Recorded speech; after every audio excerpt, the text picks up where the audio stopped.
Здравейте, коледни бастунчета! Искам отново да започна такава поредица, в която качвам за Тока Бока. Тук са ми къщите, но главно ще сме съседи тази. Тук що си апдейтнах Тока Бока и видях, че тук има някакви такива... Не знам какво е това, ще видим, но първо да ви покажа къщата и хората. Не знам защо, но това нещо зарежда много бавно.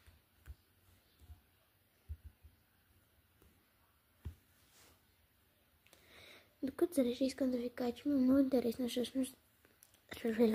всъщност да видим какво е онова, където беше там отгоре, защото аз все още не съм го видяла. Аз тук що си апдейтнах Тока Бока, защото исках да продължа да качвам. И да, това е нова поредица с нови хора, нова къща. Къщата може да е стара, не помня много, но да. Не помня дали съм я правила нещо там.